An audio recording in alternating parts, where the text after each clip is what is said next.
to you. You're listening to Flow FM 92.7, your go with the Flow radio station. Thank you for tuning in via terrestrial radio 92.7 megahertz. And if you're joining us via the worldwide web, we say hello and welcome to the headline news analysis on Flow FM 92.7. It is the second half of the program of the headline news that we brought to you at 7 o'clock. And then at 8, we have a chance to analyze, discuss, debate, and talk about some of the trending national headlines we brought to you on the headline news. My name is Adeyemi. And I'm Danielle. Shitta-Bey. Good morning to you. So any story you're finding through the pages of the national newspapers outside of what we brought to you at 7 and you want to make comments on them, or please, you're absolutely free. The number to join the conversation is 0807 777 9927. 0807 777 9927. You can message us on WhatsApp as well too. But please, let's keep to the rules.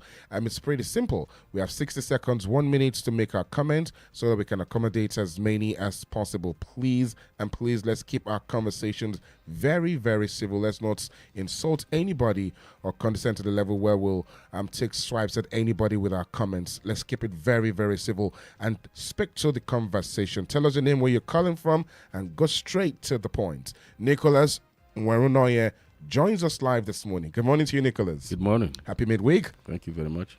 Let's get right into the conversation. Please note that the views to be expressed on the program is not in any way the position of Flow FM 92.7, but solely as expressed by Nicholas Nwarunoye, the analyst this morning. All right.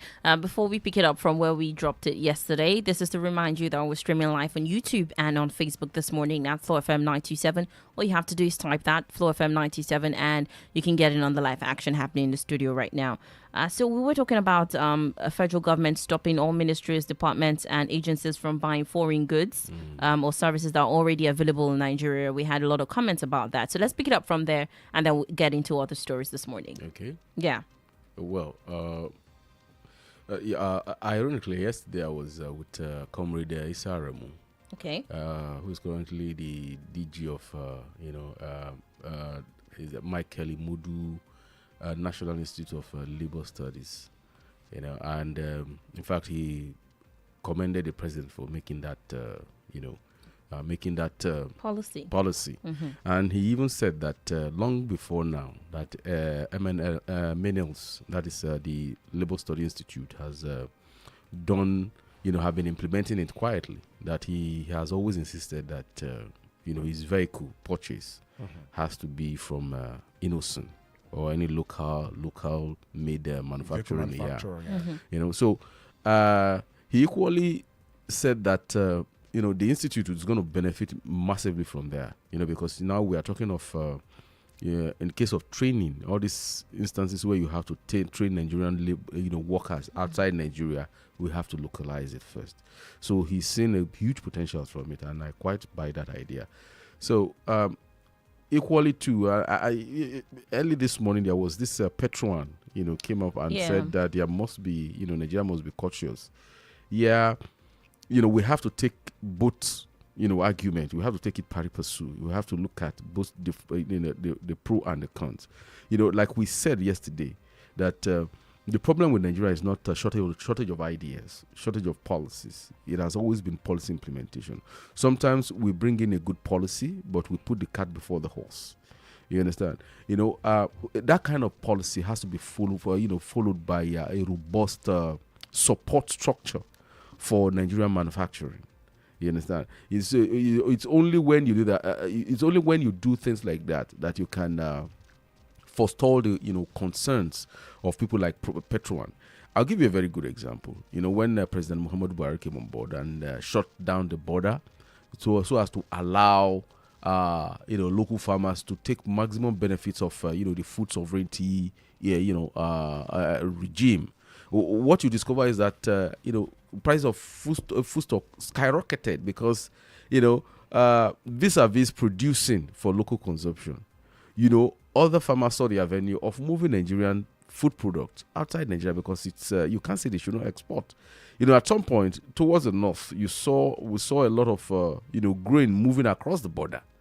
You understand? Because for them it is much more. They sell more, they make more money if you take the food outside Nigeria to as far as Algeria, So, in this kind of instance, I sincerely hope that the presidency, before, enunciating this policy, would have looked at the shortfalls that we suffered when Buhari was there, so as to shore up, where the gaps are, plug all the gaps so that vis-a-vis, encouraging local manufacturers, farmers to produce for Nigerian consumption, there is always an infrastructure or, policy backup that will in a way make sure that those food are available and at an affordable price for Nigerians. Okay. Something we also mentioned yesterday that we left off on was, the mentality of Nigerians about foreign things and then locally produced things, and how, most Nigerians want to go for foreign-based things because they feel like it has more standard or is more up to standard than the locally produced ones.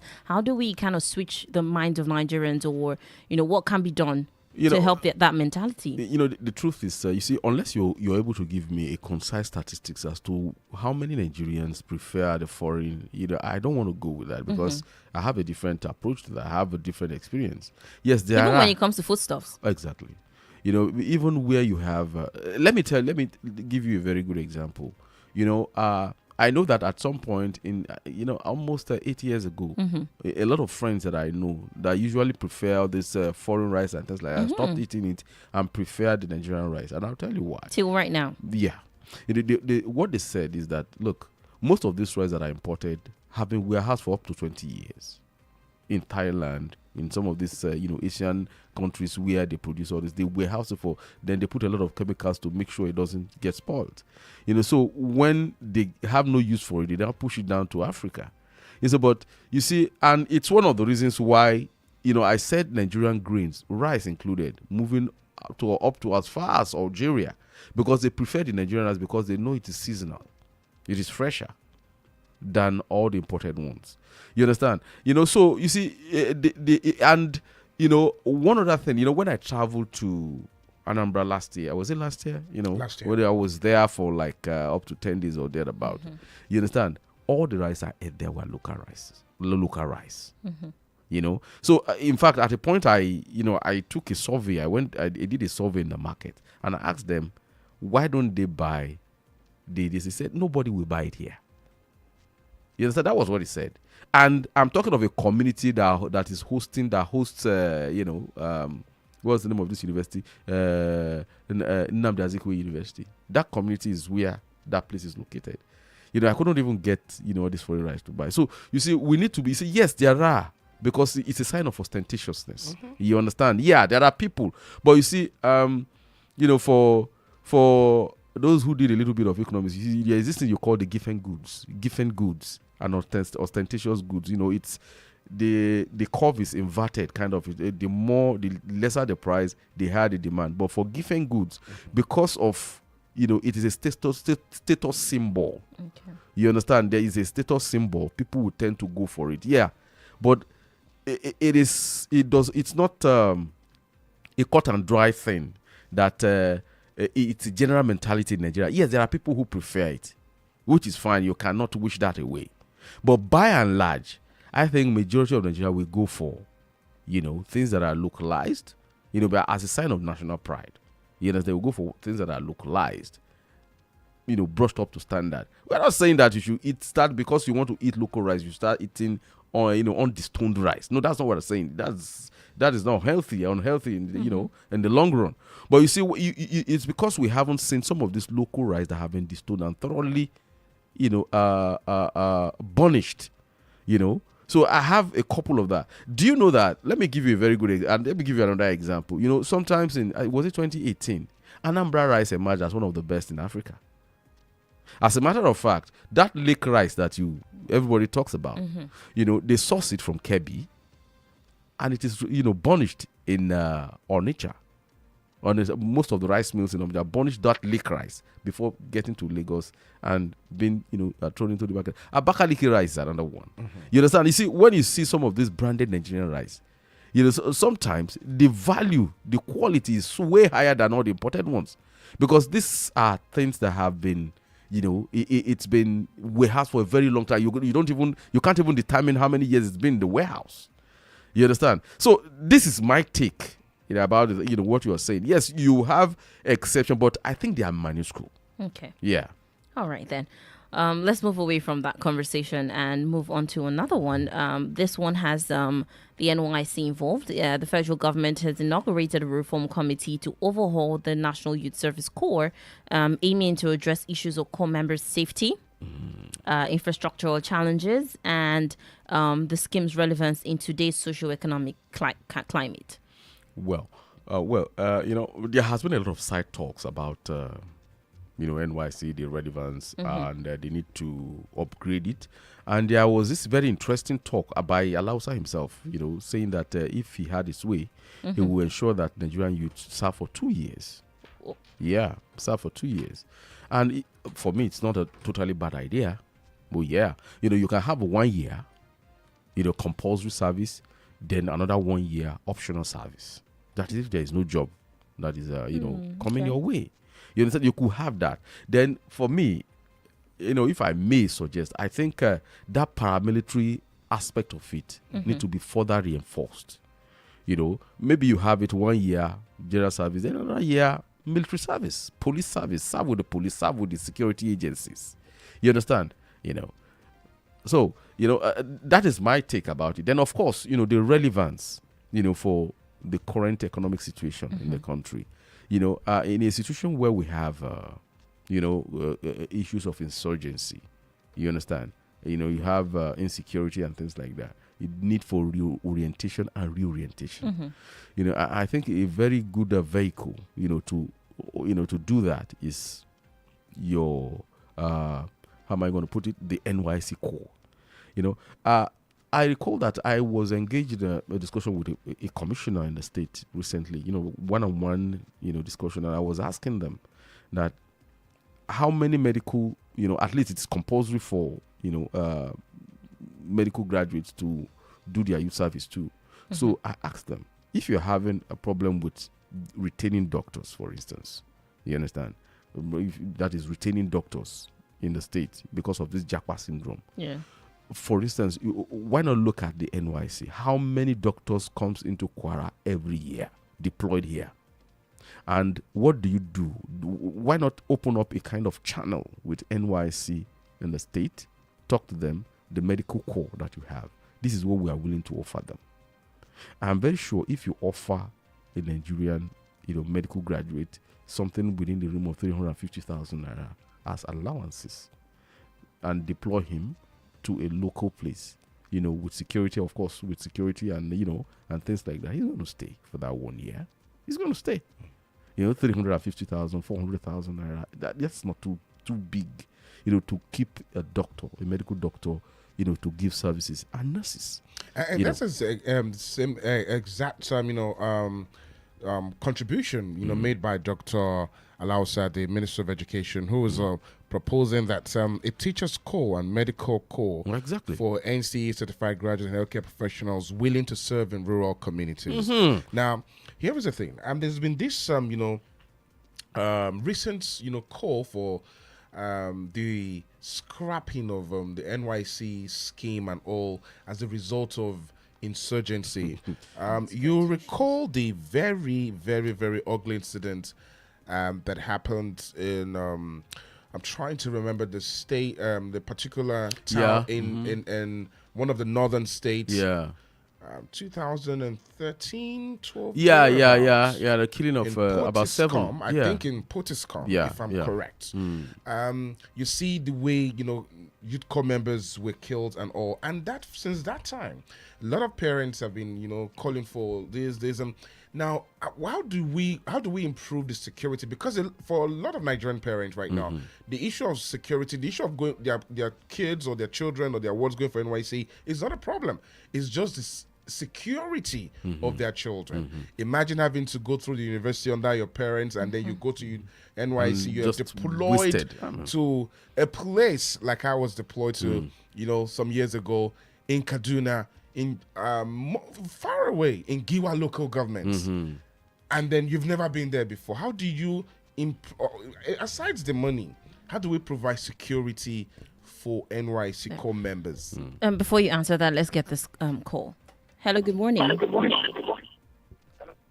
morning. Fine, thank you. What's your name and where are you calling from? Finance Alpha is my name, calling from Offa Road. It's good to have you. Please join the conversation. I want to make the first correction about the incident of the NYC 11 times I think it's 2013. It's not the Portis Commission Bauchi. Okay. It was done Bauchi. Okay. Oh, thank you for that. Thank you for that. Then secondly, issue of the reforms that is trying to come in NYC. My candid advice is going to be that the first point at call of core members is the orientation camp. If the federal government can arrange that the whole 37 orientation camps in Nigeria to come in with the same design, whereby each core member, as you are getting into some orientation camps, you just get discouraged with the program immediately. I think if they can start from orientation camps, that is going to be a better thing. Then secondly, looking at Kwara State, where maybe medical doctors want to come to the state, we can imagine, sir, after spending like 7 years or 8 years in the medical line. Are you with me? Yes, please go ahead. Please go. After spending like 7 or 8 years in the university as a medical doctor, and you are posted to Kwara State and posted to Ministry of Health or any of the general hospitals in the state, and they are not paying you 1 naira, sir, how will you feel? Then you know, look at your colleague that is just in the opposite state of Ada Oshun or Niger State that is paid 250,000 naira. Tell me, you will not even be keen, even having the interest to work for the state. So I think most of our states should just sit up in the issues of core members. Or look at the state like Kwara State now. They are not paying 1 naira for the last 13 years to core members that are serving in Kwara State. Then you want to come and serve in a state where your colleague is receiving a stipend where you can make up his life. So I think the state go. Wow. Okay, that's well noted because the conversation was still going to drag into states' involvement and how supportive they are to the scheme. I think the biggest saboteurs of the NYC scheme are states. Let us be very clear about that. They are the biggest saboteur because you see sometimes like that Bauchi instance, it is a very big shame on the Bauchi state government and Bauchi state as a state that can happen to people who are visitors, who are vulnerable in their state. And of course, it's a very big shame and, on Nigeria that can happen and there are no corresponding outreach, So, but that does not in any way, mean that that should not discourage, that should not allow for, give ammunition to the hues and cries for some, to scrap the scheme. And when you look at it, most of the people that are always, saying that the scheme should be scrapped, go and look at their profile very well. Most of them haven't served. They don't know what it's like to go on a youth service. All right, sorry to bother you again. Let's get this call. Hello, good morning. Hello, good morning. Good morning. Good morning. What's your name and where are you calling from, please? Yeah, this is Oladele from Tanke. Oladili from Tanke. Please go ahead. Yeah, I just want to lend my voice to the conversation. I think, if I'm right, NYC was established in 1973. Very correct. And ever since, I think it has been one of the best things that happened to this country. Now, my own take is that for the past over 50 years, we have a commissioner that has done well for this country. Now, when ever again are we going to have another establishment, another innovation like this that will cut across the whole nation? Now, we are finding it difficult to manage what is on ground now. Tossing here and there, today this decree, tomorrow that decree, we've not been able to manage it. But now, when are we going to have another innovation that we put across, that we have a lifetime impact on Nigerians like this one? That's just my own take. And that's my curious question about the discussion this morning. Thank you. Thank you, Oladile from Tanke. Well, I think the proposed innovation that we're talking about might just take care of that, And, just like we're saying, the scheme in itself, like we like I pointed out, most states have not been able to come on board, on that. I'm very happy and I'm glad that I served in Anambra State. And to a very large extent, some of my colleagues who came from, from different parts of the country, had an opportunity of looking at the state for the first time, and understand how things are done in the other side of the Niger. You understand? And for Anambra State, at that time, Anambra State used to pay the highest. Paid is one of the highest paying states, in terms of allowances. Outside Lagos? Outside Lagos. In fact, even better than Lagos, at that time. Because I think the difference between what the federal was paying and what the state was paying was just about 500 naira. Yeah, it was that close. Yeah. And you see, the thing is, Anambra will, hold on to your money for like 6 months, save it for you. After 6 months, they pay you in bulk. You understand? So, you see, and of course, for the first time, some of my guys from this other side of Nigeria, when they moved in there, they saw for the first time, they saw how hospitable the average Igbo man can be. It was at that point that one of my friends that came with a lot of bias, is from Kogi State. He said that the Igbos that are outside the southeast are quite different from what you have. That at home, they are more hospitable than the ones outside. I said, look, when they leave the hinterland, they go there to hunt for job. It's like struggle, survival of the fittest. But at home, they are under obligation to protect whoever comes. In fact, it was there I learned, considering my parents are Igbos anyway, but I never knew that part of their culture, that it's a taboo for a stranger to die in your midst. I never knew. It was when I got there that I got to know, Hello, good morning. Hello, good morning. Good morning to you. What's your name and where are you calling from? My name is Shitta from Songo. Shitta from Songo. Please go ahead with your comment. Yeah, my comment this morning is on NYC. You see, 2 years or no 2 years, I think the best way to go is to force for NYC to partner with all these state governments. Because the analyst said maybe there should be a kind of voluntary 1 year after the first 1 year, if people want to go by it.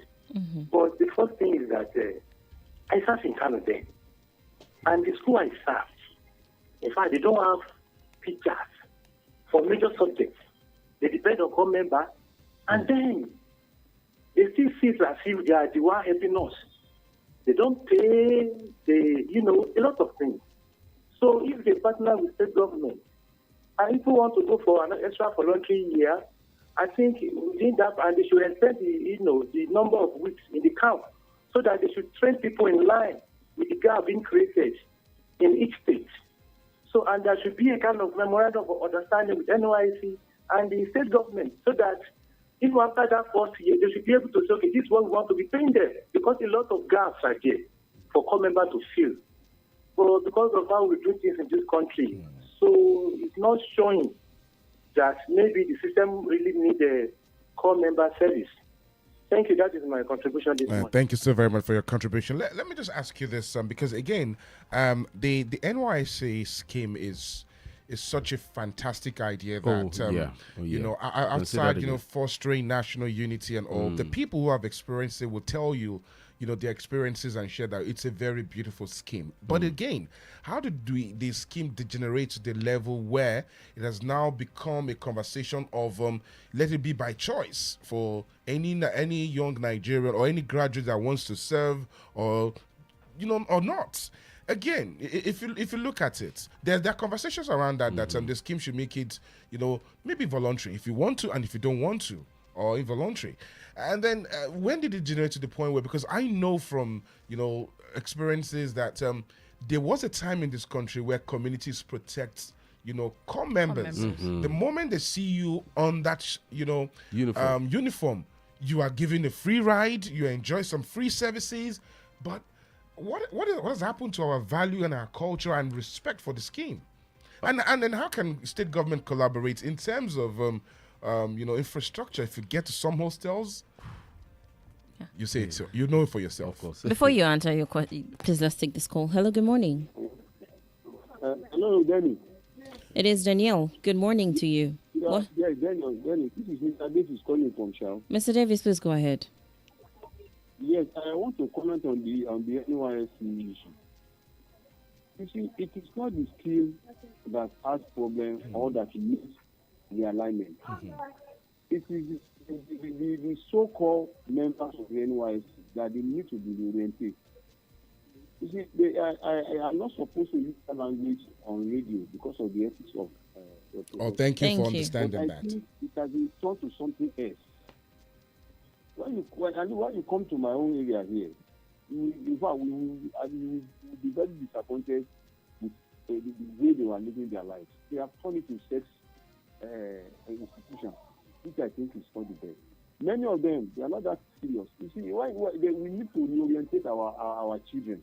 That when you are going outside to go and start, you are not going there to go and mess up. You are only going there to go and make your life better, to know about other people. You see, if that can be done, then you have to try it again. Thank you. All right. Thank you, Mr. David from Shower. 0807 777 9927.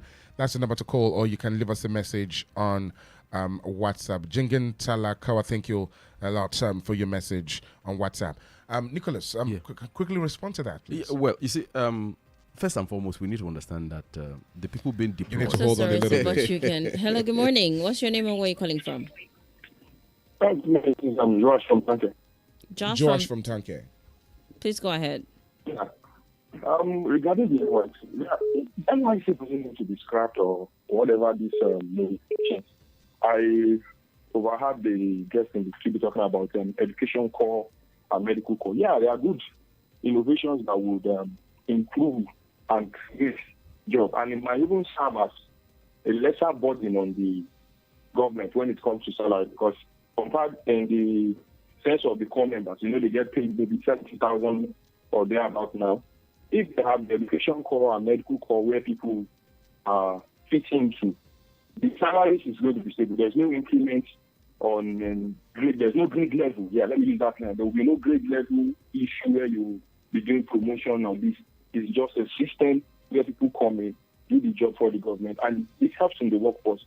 And NYC is a good scheme. There's no need for scrapping. For example, in Korea, especially North and South Korea, it is mandatory. It shouldn't be an optional thing. You have to serve the nation for 1 year in Korea. And it's even a military service. In our own case now, when military drill them in the camp, they say they are over-drilling them.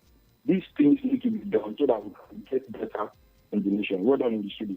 Thank you so much for your comment this morning. Well, you see, that question you asked earlier, what happened to NYC scheme over the years is the poor innovation, the lack of innovation. So it became so jaded and people didn't even see the value again.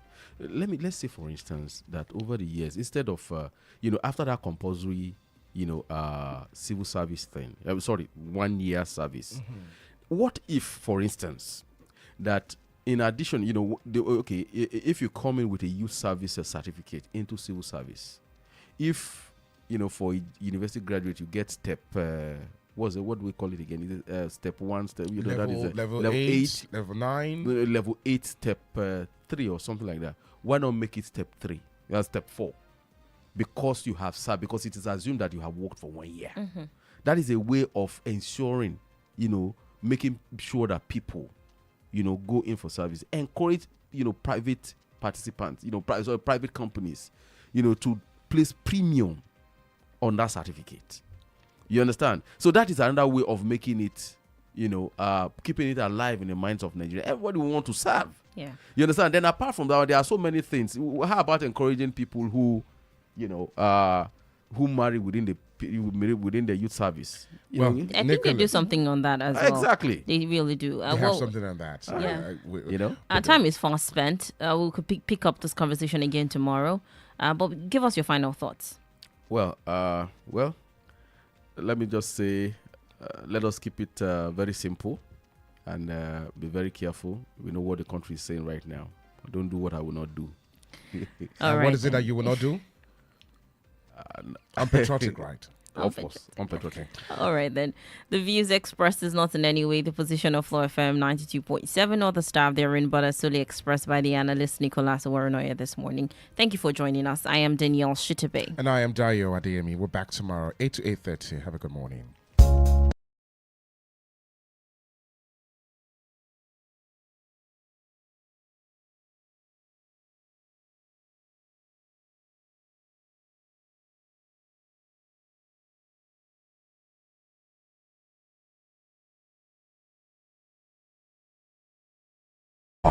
Non-stop vibes, non-stop hits. This is Flow FM 92.7. Good morning, Ilori. You know what time it is. Wake up with us and get your day started right. We've got the hottest headlines, trending topics, and the music you love. You already know we keep it fun, fresh, and real. Mid-mornings with us, you won't want to miss it. We bring the energy, the laughs, and of course the tunes that gets you through the day. Afternoon on Flow FM is where the culture lives. Music, entertainment, and all the gist that you need. And if it's trending, you already know we're talking about it. Stay locked in, Lauren. It's Flow FM, baby. The night's young, the vibes are right, and we are flowing past midnight. You ready to chill? Let's go. Listen anytime, anywhere. Stream us live, call us, send us a WhatsApp message. We're just a tap away. Flow FM 92.7, your go with the flow radio station.